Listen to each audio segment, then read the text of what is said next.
Deus, Pai de infinita misericórdia e bondade, Jesus, querido amigo e mestre, agradecemos mais uma vez a oportunidade que estamos tendo na tarde de hoje de aprendermos um pouco mais da Tua doutrina, que a nossa irmã que fará uso da palavra possa ser bem intuída pelos nossos irmãos da espiritualidade superior, trabalhadores desta casa tão querida e amada, que aqui sempre vêm, que aqui sempre estão a nos auxiliar, a nos orientar e a nos encaminhar em direção à verdade. Obrigado, Mestre Jesus, que assim seja, em seu nome e em nome de Deus Todo-Poderoso. Que assim seja. Como diz a Ângela, e com vocês, Sueli Machado. Vamos lá. Até a gente achar alguém para nos ajudar aqui, né? Pra vocês não ficarem aí tendo que aturar uma pessoa só. A gente vai fazendo, né?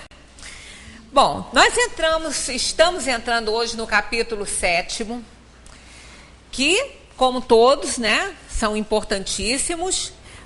Kardec elaborou esse livro, ele trabalhou muito nesse livro sob a orientação direta, né? Esse aqui teve a orientação, assim, direta dos espíritos mesmo. As respostas são dos espíritos, todas elas. Aqui não tem opinião de Kardec, não. O livro dos espíritos, por isso que é dos espíritos, né? O livro é dos espíritos. Não aconteceu isso com todos os livros da codificação, mas esse aqui foi totalmente orientado, ditado pelos espíritos, e também a formatação do livro, o plano desse livro aqui, também foi orientação dos espíritos. Tanto que ele começa com o que é Deus, né? Aliás, acho que, não sei nessa tradução aqui, acho que não tem esse artigo aí na frente, não, que faz toda a diferença. Tem traduções que tem. Esse aqui, por exemplo, tem o que é Deus. Em algumas está só que é Deus, né? Tira o artigo aí que determina e faz muita diferença. Mas isso aqui não vai importar na resposta que os espíritos dão. Então, começa com o que é Deus e vai desenvolvendo todo um trabalho sequencial, um trabalho sistemático, muito importante para o bom entendimento. Tanto que o livro dos espíritos, ele não é um livro de leitura, ele é um livro de consulta, de estudo, não é uma leitura. Ninguém vai ler e encostar como a gente faz com os outros, né? Que a gente lê aí um romance, a gente lê e depois empresta para os amigos e assim vai. Não, esse aqui é um livro de estudo, é um livro de consulta. E essas sequências aqui de perguntas, elas estão nessa ordem porque há um quesito importante nelas para o bom entendimento da doutrina. Não impede que a gente vá ao índice, veja um assunto que nos interesse muito e vá lá em consulta direto. Mas é importante essa sequência aqui, né? Esse sistema que Kardec usou. Então, nós saímos, né? Tanto que tudo organizadinho, né? Nós estávamos estudando a vida no além-túmulo, né? A natureza das comunicações, das relações no além-túmulo. Depois, ele, né, seguiu aqui com a questão da comemoração dos mortos. E agora, ele faz um retorno, né? Que é o retorno à vida corporal. Então, é muito interessante a gente seguir esse esquema, né? Todo que Kardec fez aqui. Nesse capítulo, ele aborda muitos assuntos sobre a questão da união do espírito com o corpo, né? Não mais o fato de deixar aqui o corpo e adentrar aí na erraticidade. Agora é o contrário. Agora o espírito vai vir para a Terra, né? Como acontece, por que acontece, já passamos por fatos mais anteriores aqui, explicando a reencarnação, o processo da reencarnação, e agora esse retorno à vida corporal. falamos nesses dias passados aí sobre esse assunto, que realmente perder alguém, perder no sentido como a gente entende, né? Com a morte do corpo físico. A gente não perde ninguém, na verdade, a gente não perde ninguém. Os espíritos estão sempre ao nosso redor, os nossos afetos estão sempre nos visitando, sempre que podem, claro, isso aí tem um tempo para isso. Que tempo é esse? Vai depender da compreensão de cada espírito, do tempo que ele vai ficar perturbado com a questão da separação do corpo físico, né? Mas nós não perdemos. É uma questão de tempo só, né? Contado aí na Terra. É o tempo que nós vamos levar para terminar a nossa tarefa na Terra, retornar à dimensão espiritual, que é a nossa casa de verdade. Nós não pertencemos a mundo nenhum.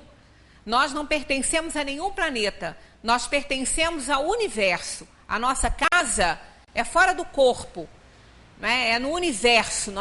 A nossa casa de verdade é na dimensão espiritual.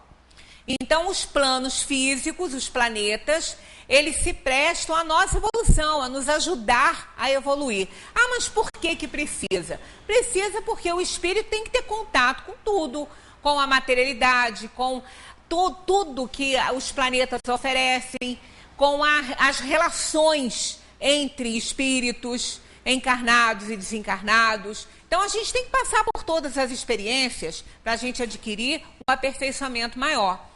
Então, nós precisamos de reencarnar.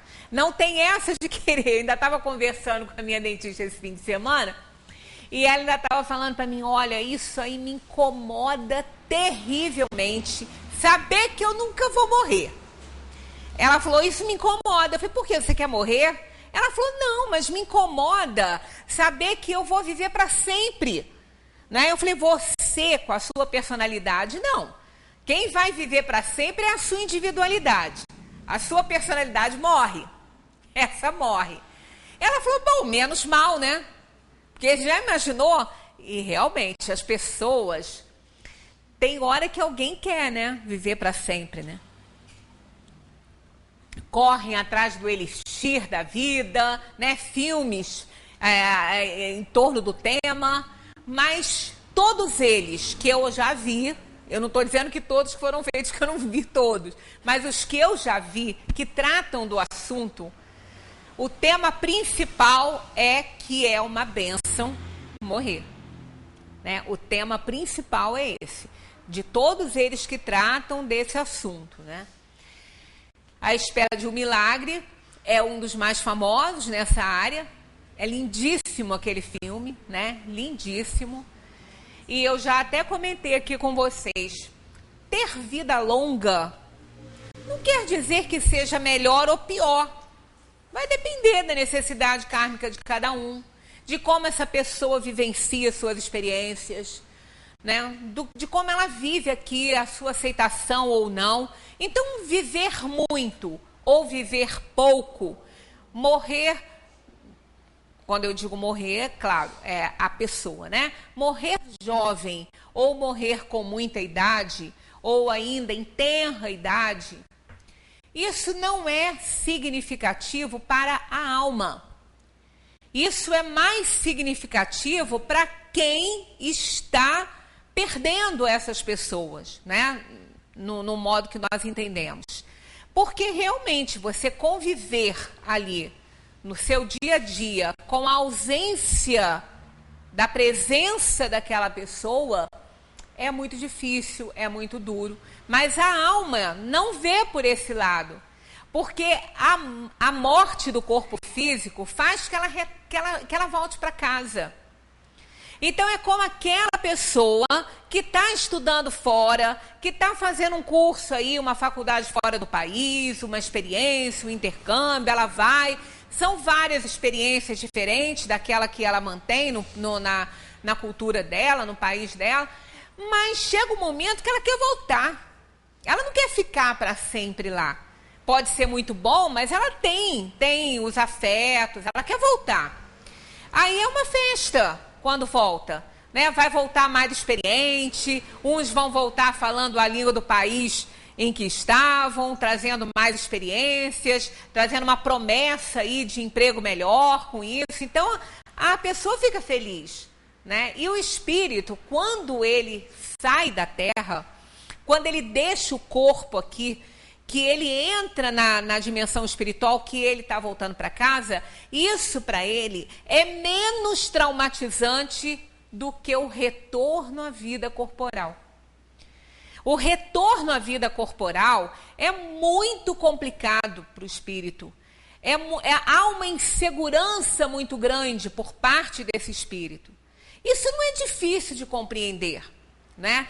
Não é a casa dele. É como aquele que vai estudar fora, ele vai ficar ou num albergue, ou com uma família que vai recebê-lo, é muito comum isso, né? Tem famílias que recebem esses estudantes. Ele vai de qualquer maneira, ele vai sair ali da zona de conforto dele. Tá na casa dele, tá com os familiares, tá na cultura dele, tá no país dele, tudo ele conhece ali. Ele vai para um país diferente, com uma família que tem hábitos provavelmente diferentes, dependendo da cultura. Se for um país de cultura muito diferente, então é muita diferença. A alimentação é diferente, tudo é muito diferente. Então esse estudante, quando ele vai com um pouco de apreensão. Ele vai um pouco temeroso. Será que eu vou gostar?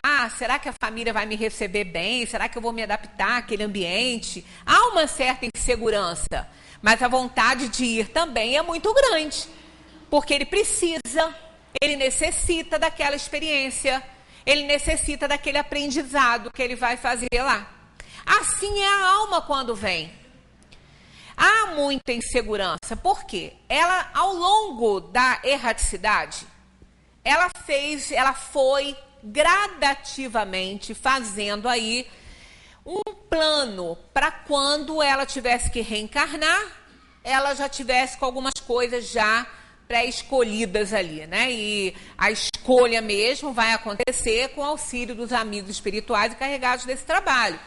Porque muitas vezes a gente não sabe o que é melhor para nós, né? Os espíritos sabem, que se encarregam desse trabalho.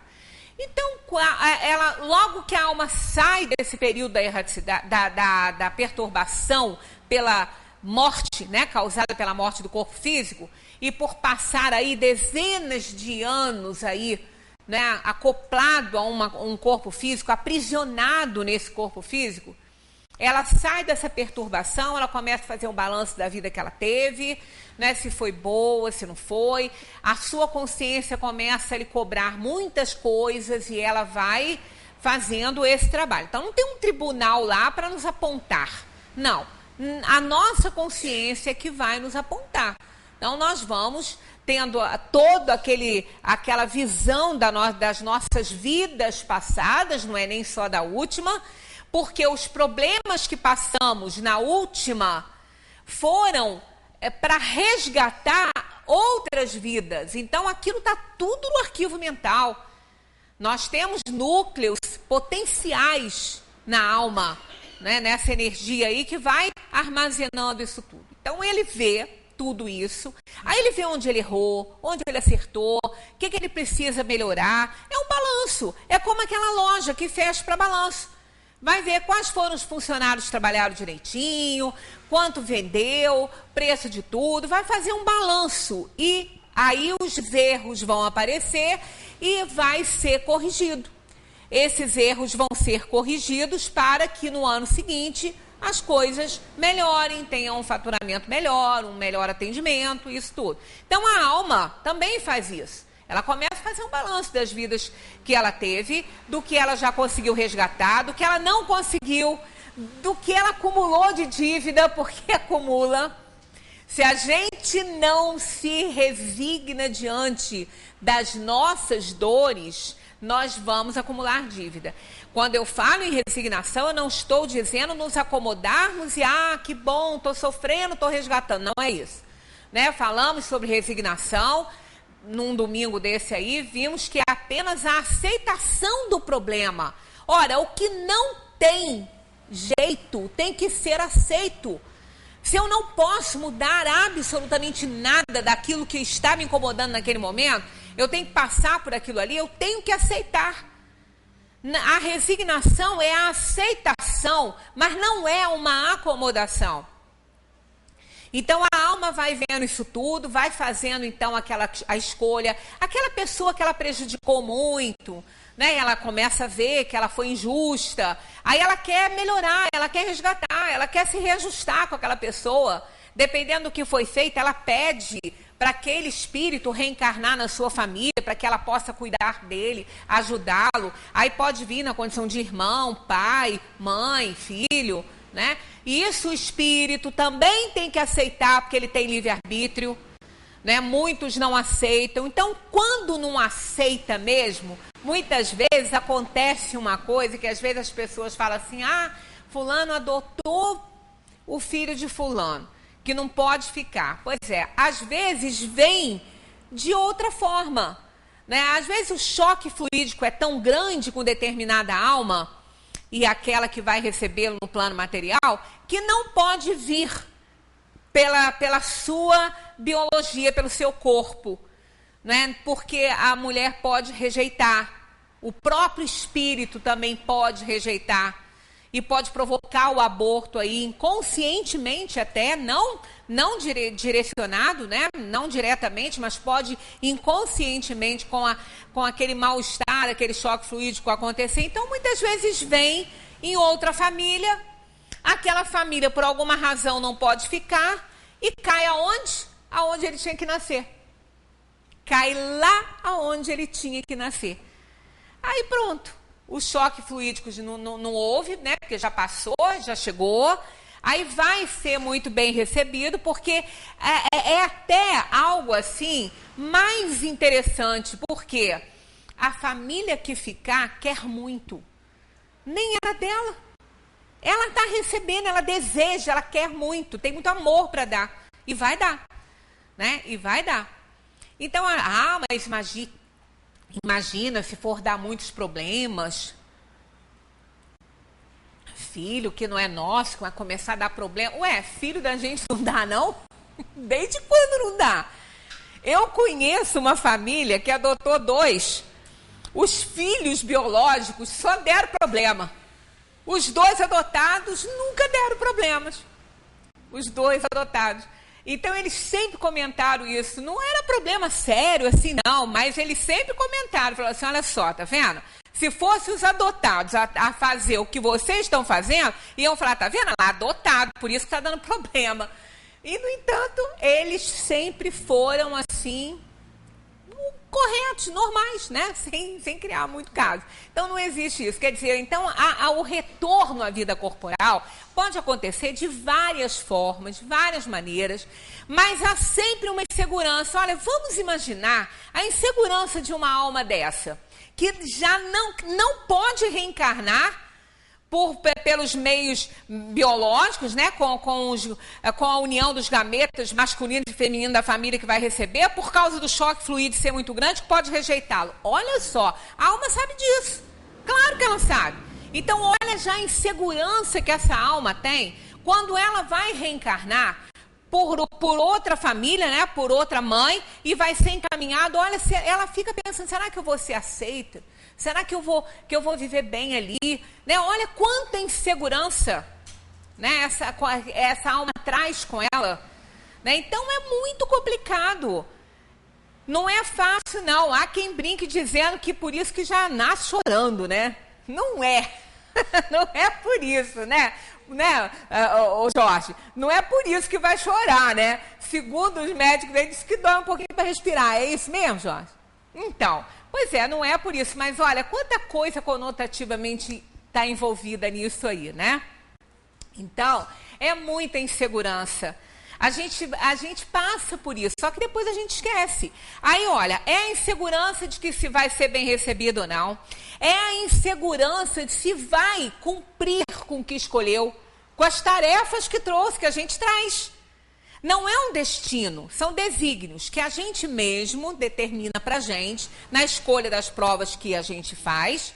E aí, a gente vem aqui para cumprir tarefa. Todo mundo vem. Ninguém vem fazer turismo, passear aqui, não. Todo mundo vem cumprir tarefa. Aí a gente fica... O espírito tem essa insegurança. Será que eu vou dar conta do que eu escolhi? Será que eu vou sair vitorioso disso tudo aí? Como vai ser tudo isso? Existem casos que, para o espírito reencarnar, o processo de reencarnação começa muito antes da união celular, muito antes.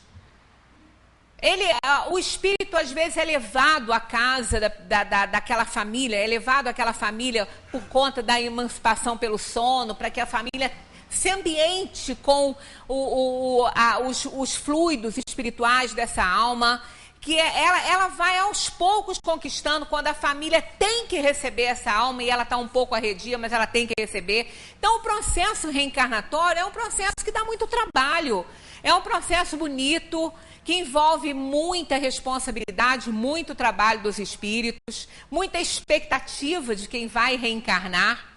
Então é muito complicado, não é tão simples assim. É como aquele mergulhador que vai fazer um mergulho em águas profundas. Acontece o quê? Tudo é organizado. Tem um barco todo equipado, né? Um barco grandão, todo equipado para aquele mergulho, com vários aparelhos, tecnologia de ponta, roupa adequada, tudo, né? Oxigênio, tudo. Tudo para sair 100% certo. Agora, aquele mergulhador, quando ele pula naquela água, com toda a tecnologia, com todo aquele apoio, né, de superfície e também de submersão, ele não vai ter uma insegurançazinha? Claro que vai. Ele vai profundo, ele vai muito profundo. Daí, o que ele pode encontrar lá? Será que o aparelho vai funcionar direitinho? Será que aquele oxigênio vai funcionar direitinho? Será que um peixe aí não vai quebrar aquilo, cortar aquele oxigênio? Será que não vai acontecer nada? Então, há insegurança? Há. Total confiança não tem. Ele tem confiança, ele está indo, mas total, dizer que vai dar certo, ninguém pode afirmar isso, né? Acidentes podem acontecer.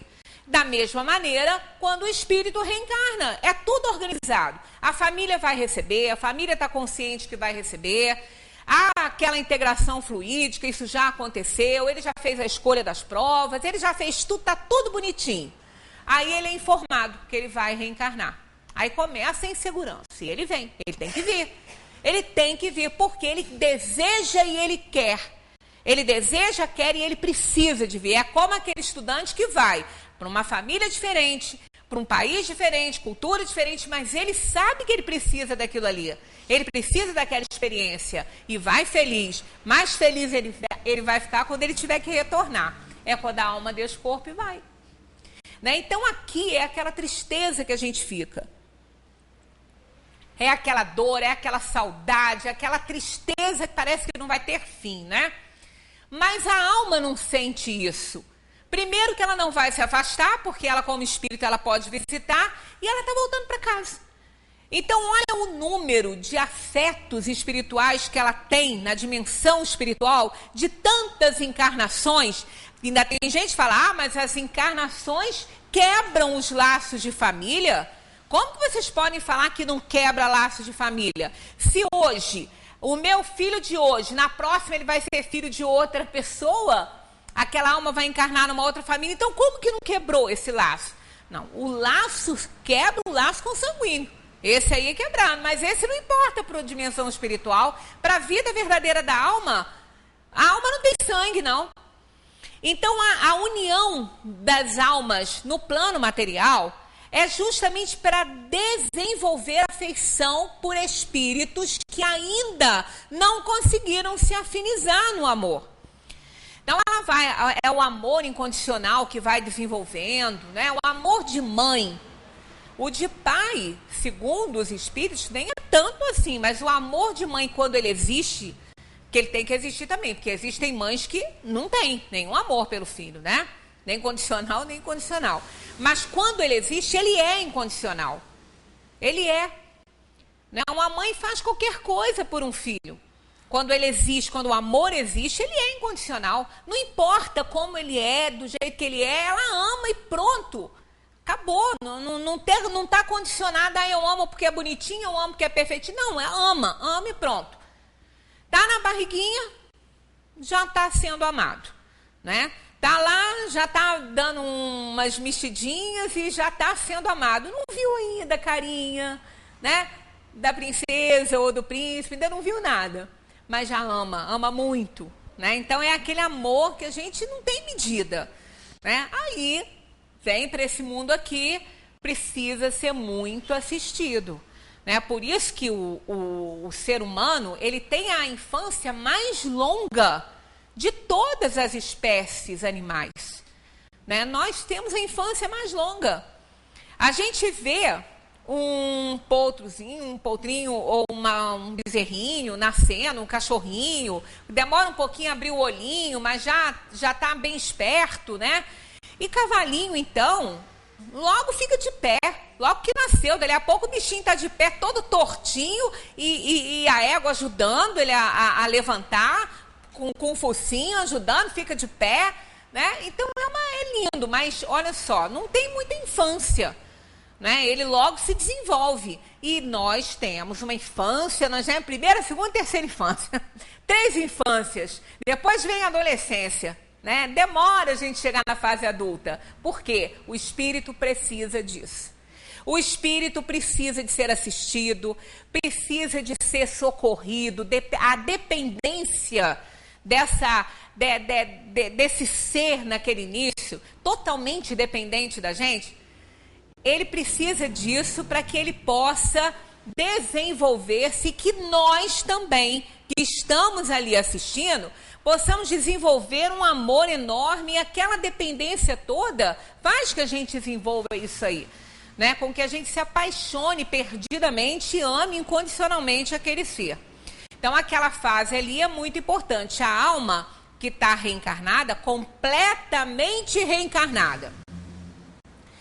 Ela nasceu, completou a encarnação. Não tem essa de esperar 7 anos, não. Já li livro, inclusive, da FEB, tá? Da FEB, assinado pela FEB, que diz que precisa de 7 anos para a alma completar a encarnação dela.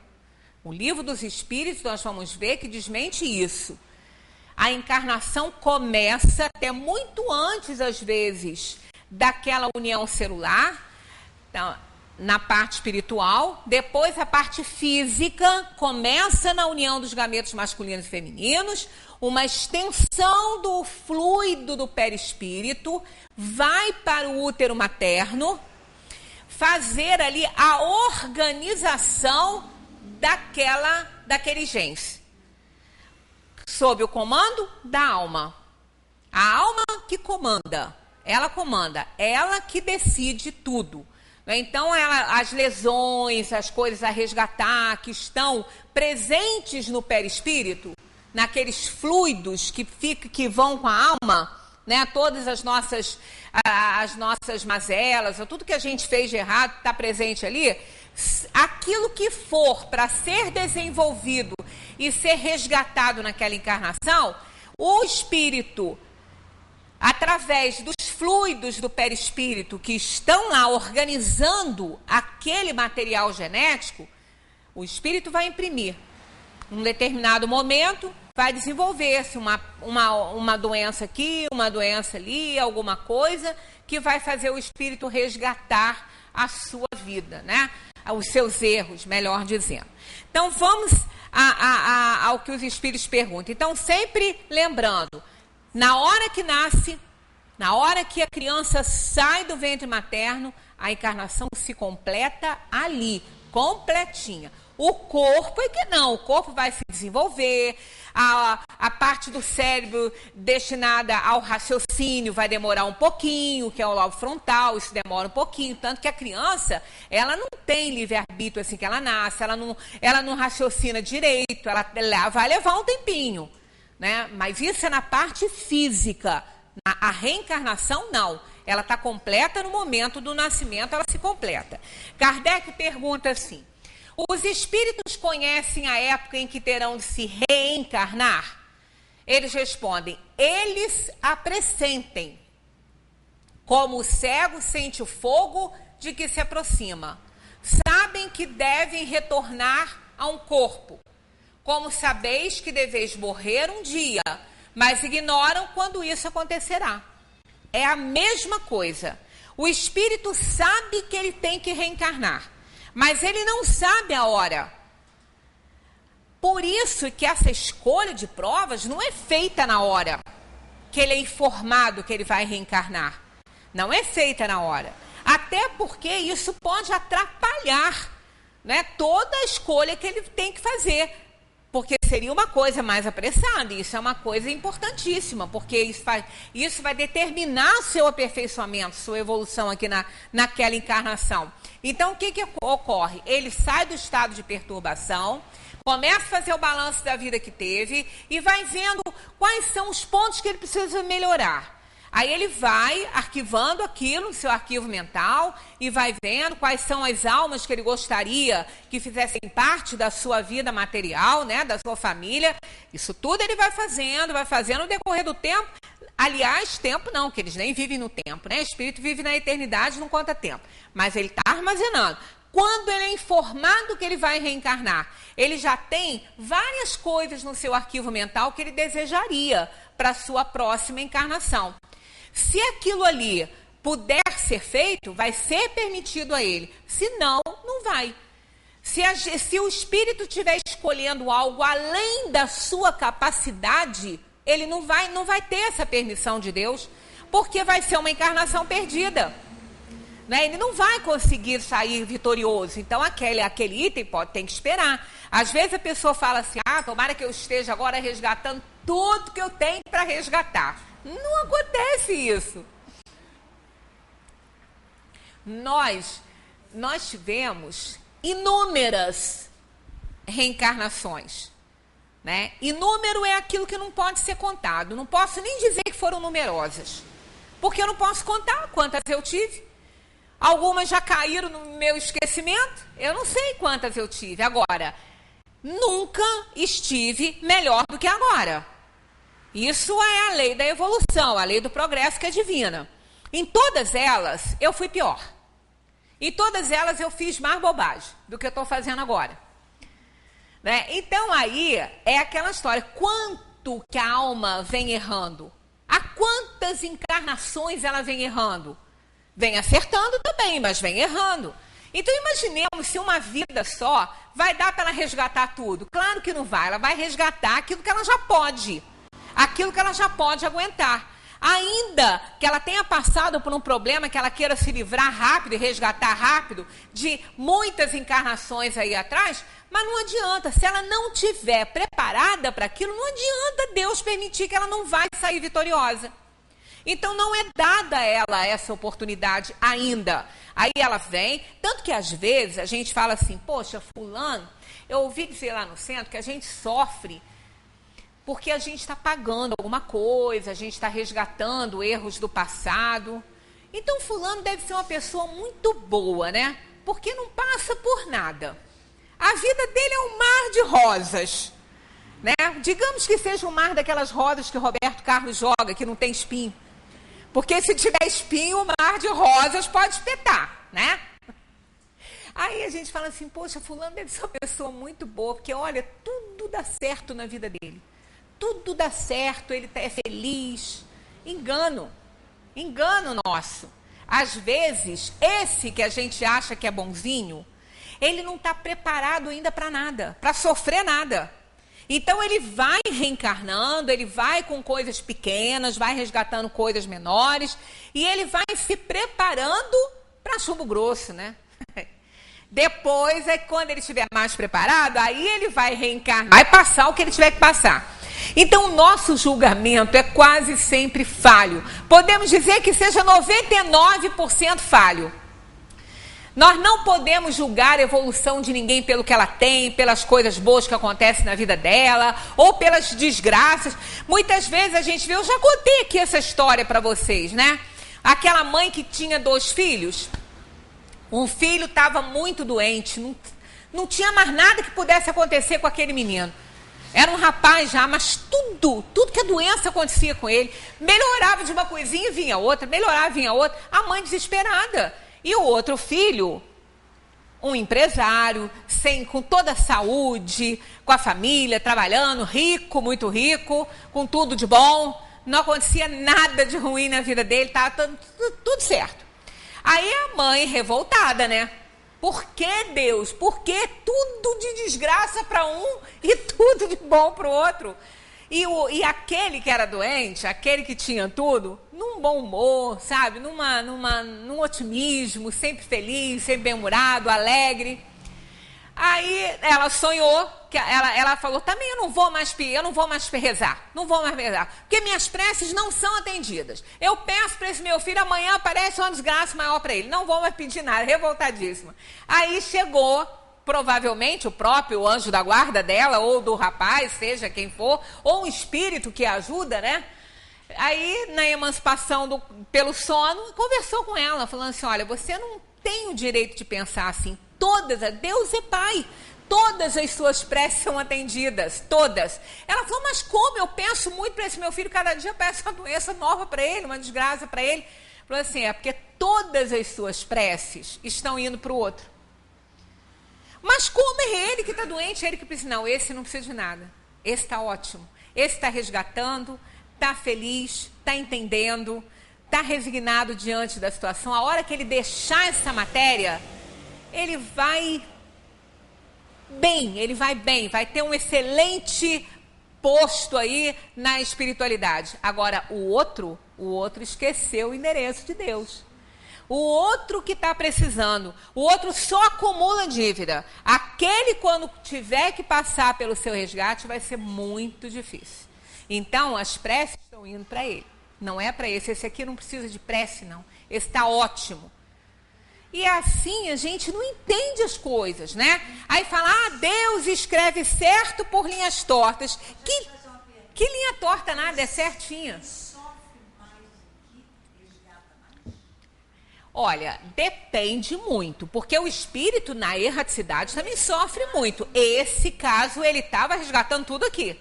Quando ele deixasse aquele corpo, ele ia estar feliz, né? Porque ele quer dizer, o que ele veio resgatar aqui, né? Não é toda a vida espiritual dele. É o que ele veio fazer nessa terra, os resgates que ele veio fazer, ele estava fazendo muito bem feito.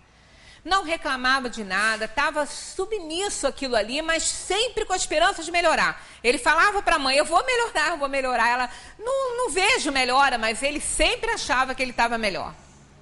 Então, esse sim, estava sofrendo aqui, quando ele deixasse o corpo, ele ia descansar mesmo. Aí é aquele ditado que com ele ia funcionar, né? Fulano descansou. Desde quando morrer é descansar? Porque a alma não dorme. A alma que sente as coisas. O corpo morreu, mas o corpo sentia porque estava ligado ao espírito. O corpo representava os problemas, porque ele era comandado por uma alma. A partir do momento que a alma, através, né, do perispírito, retirou seus fluidos, que é o perispírito, o corpo morre. Não sente mais nada, tem mais nada ali. Né? Mas quem comanda isso é a alma.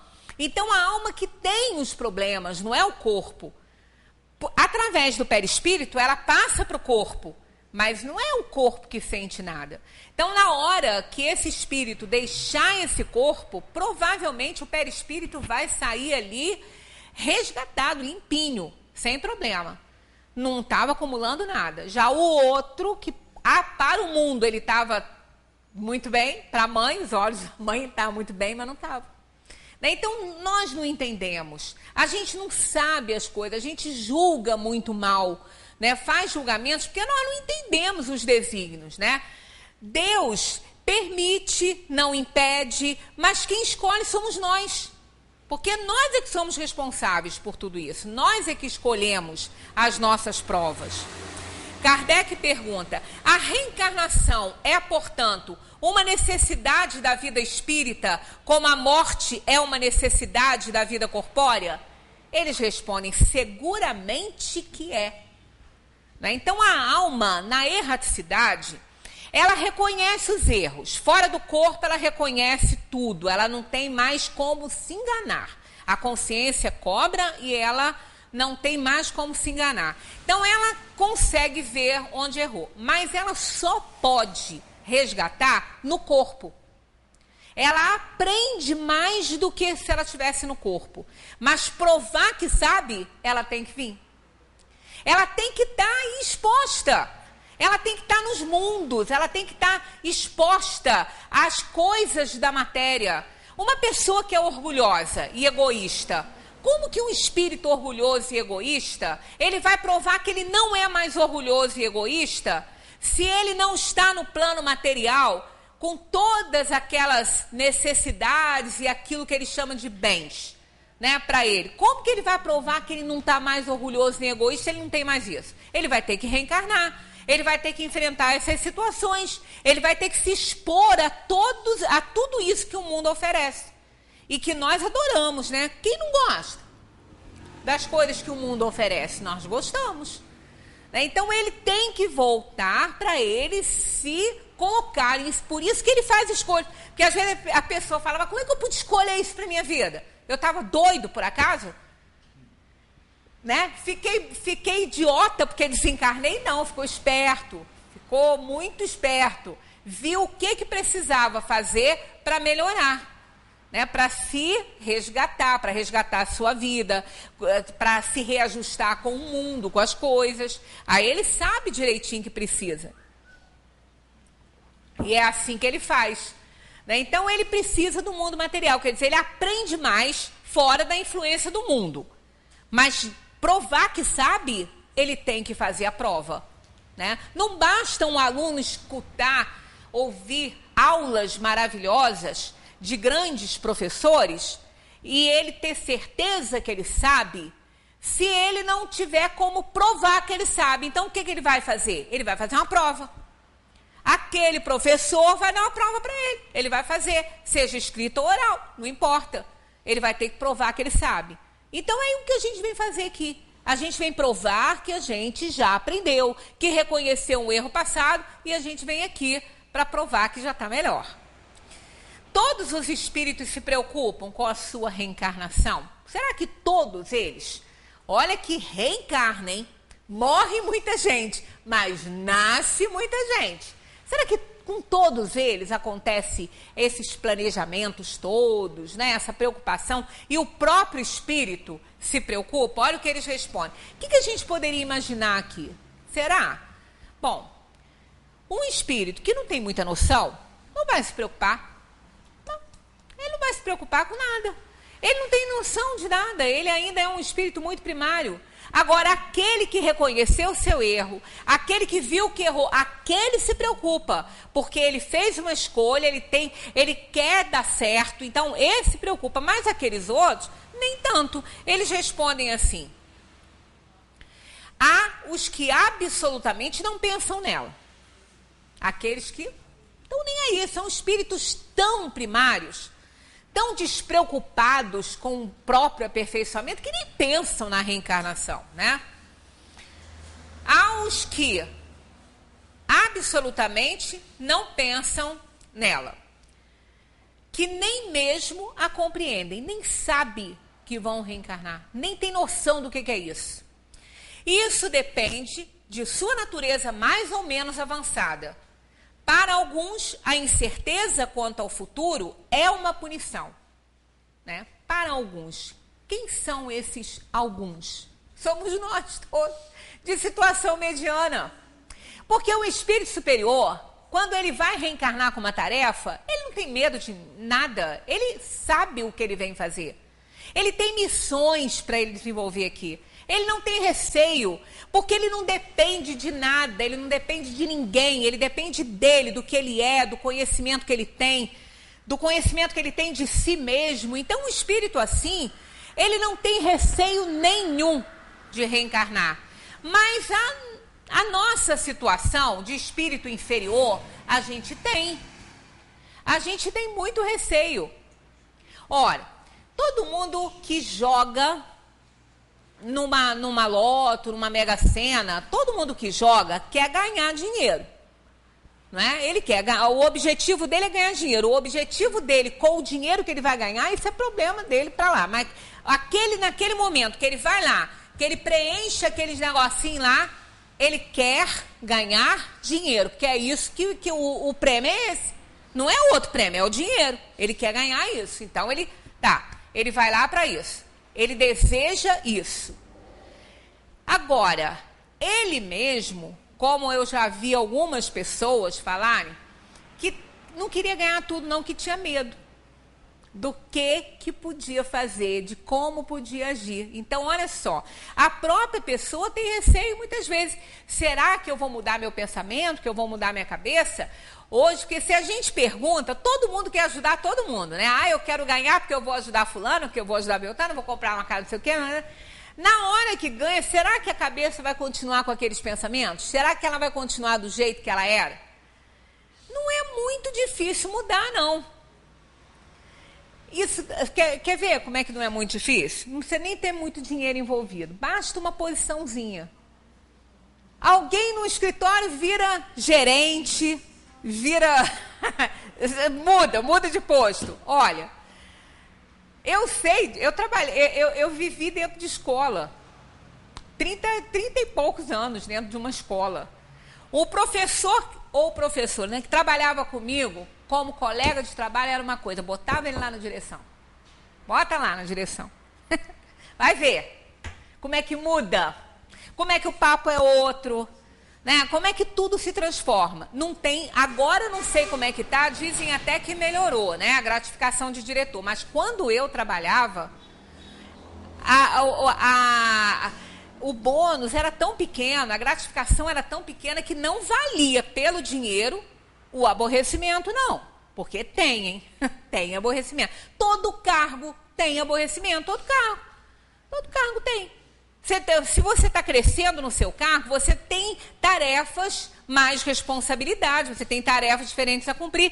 Mas, olha, não eram todos, não, mas tinha um grupo que era capaz de matar para poder receber lá o título de diretor ou diretora da escola. E eu não via tanto recurso assim financeiro para justificar aquilo tudo. Então, é poder, é sucesso, é o que acha que é, né? Porque eu não sei o que acha que é, né? É igual instituição, né? É igual instituição. Aqui nessa, a gente tem que quase matar o sujeito para o sujeito aceitar uma presidência, né, Ângelo? Quase falar assim, ó, ou aceita ou desencarna, né? Porque ninguém... Eu, por exemplo, estou fora, eu não quero. Então, porque as pessoas não querem, né? Porque é muita responsabilidade, é muito trabalho. Não parece nada, mas dinheiro não rola.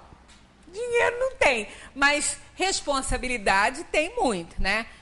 Então, as pessoas, a gente vê mudanças, né, na cabeça das pessoas por tão pouco, muitas vezes. Já tem centros, né, ou outras instituições, que quem está na diretoria mata para não sair. Quem está na presidência desencarna qualquer um para não sair. Por que também eu não sei, eu tinha até vontade de saber. Porque é responsabilidade, é trabalho, é muita coisa, né? Não tem dinheiro envolvido, né, nessas coisas. Muitas instituições têm, mas o espiritismo, como não é uma religião constituída da maneira que todas são, não tem isso. A gente não tem líder.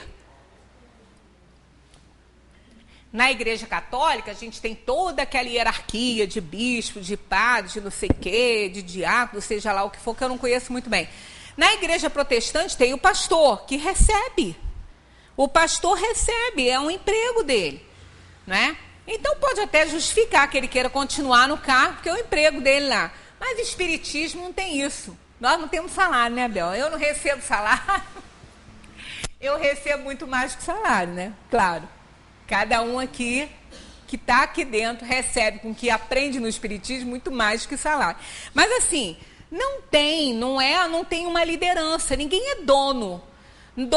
Centro não tem dono, centro não tem quem manda, não tem quem dono. Tem aquele que dirige, que está ali num grupo, que vai, né, responder por mais que um outro que não está lá dentro do grupo. mas não tem essa liderança assim, né? Mas a gente vê em todos os setores pessoas muito preocupadas com isso. Então a gente só imagina o dinheiro. Se fosse um carro que pagasse muito, né? Agora nós temos eleição aí. Tira o salário desses políticos para ver se alguém quer se candidatar.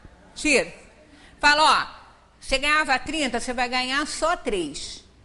Vê se ele vai querer ficar lá. Não vai. Não é?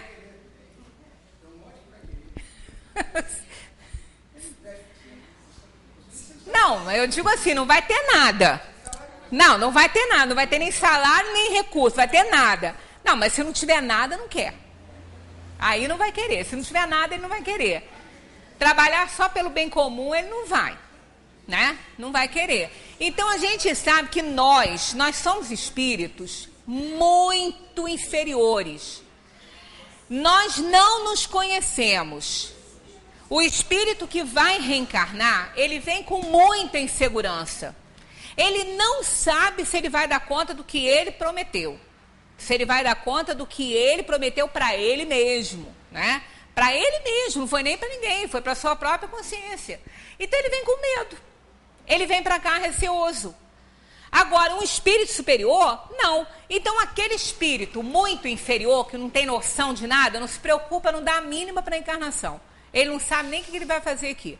Nem sabe que vai reencarnar, o que é isso. Então ele é atraído. O que acontece com esses espíritos?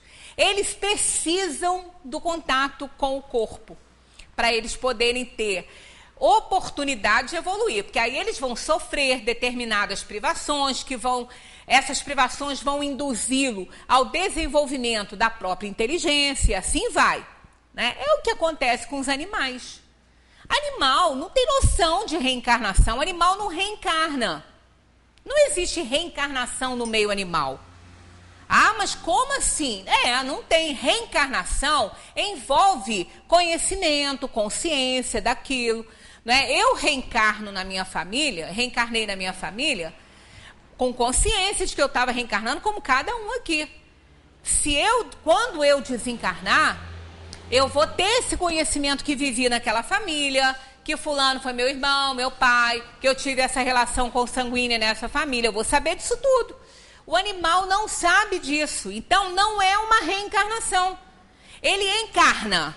Ele não reencarna. Ele não tem conhecimento disso. Ele encarna no sentido de ser colocado num plano físico. Aquela alma rude, ela vai ser colocada num corpo. Então, nesse sentido, ele encarna, mas ele não tem reencarnações, porque ele não tem consciência, ele não tem lembrança, ele não tem esse arquivo. A lembrança dele é da aquisição de conhecimentos que ele vai tendo ao longo das experiências dele.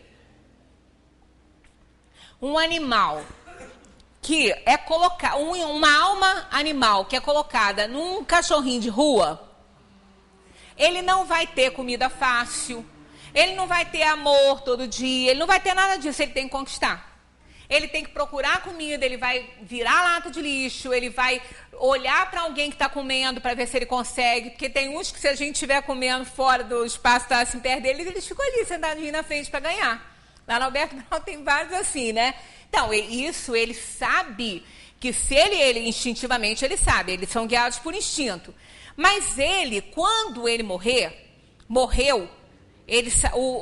a alma vai se desprender. O corpo morreu, a alma se desprende.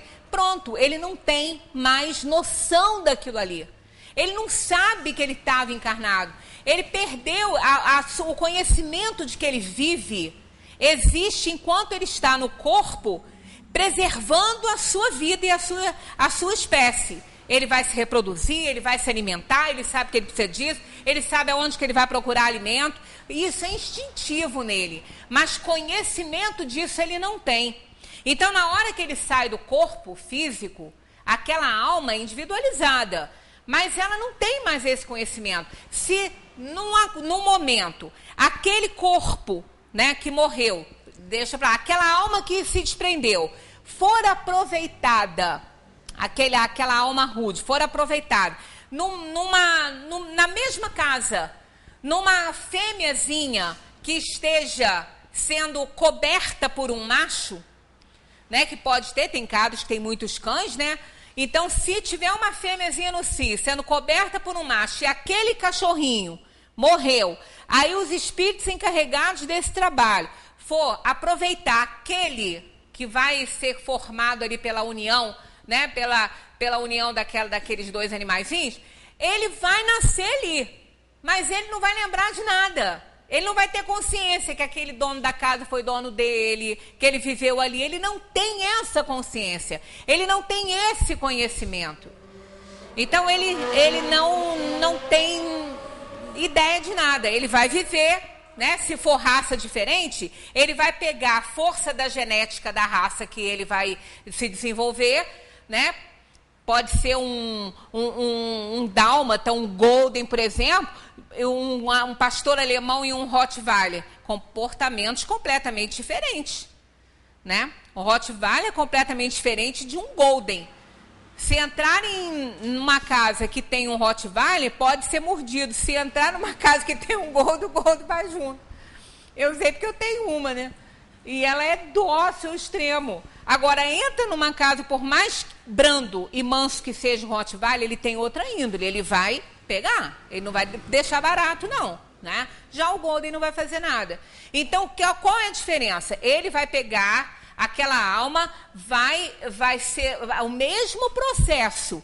Uma extensão daquele duplo vai lá para desenvolver aquele corpinho e vai pegar a índole genética. Eles pegam a genética ali, que vai ter uma força enorme nesse reino.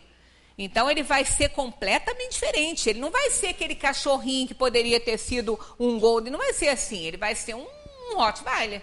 Né? Então, é diferente. Quer dizer, ele não tem noção. Assim também são os espíritos primitivos. Eles não têm noção do que seja uma reencarnação. Então, eles são atraídos pela união dos gametas masculinos e femininos sem nenhum planejamento, sem nada. Eles são atraídos. Encontros casuais e espíritos muito inferiores, eles precisam de reencarnar. Então, não tem plano nenhum. Eles vêm, né, por conta da própria atração feita pelo elemento material, que existe uma atração muito grande. Então, não tem planejamento. Só os espíritos muito evoluídos fazem um planejamento e sabem do que acontece. E nós estamos naquela faixa de espíritos que já sabe o que é errado e o que é certo, já conhece o bem e o mal, sabe o que fez de errado, tem que consertar, faz escolha das provas e vem com muito medo para cá. Vem com muito medo. E quando chega a hora de partir, também tem medo. Por que a gente tem medo da morte, então? Se não é para ter medo, se é para voltar para casa. Por que a gente tem medo da morte? Porque a gente sabe que não cumpriu tudo que tinha que cumprir. A gente tem medo da prestação de conta. Para quem? Para Deus? Não, para a própria consciência. Porque aqui a gente faz conta que não está vendo, né? Às vezes, na hora que a gente vai deitar, se a gente fizer assim um balanço do dia, poxa, eu disse uma coisa para fulano que eu não precisava ter dito. Aí, o que a gente faz na mesma hora? Mas também fulano mereceu. Se ele ouviu, é porque ele mereceu. Pronto, acabou. Me limpei, me redimi comigo mesma. Agora, ó, desencarnado não é assim, não. Desencarnado não é assim, não.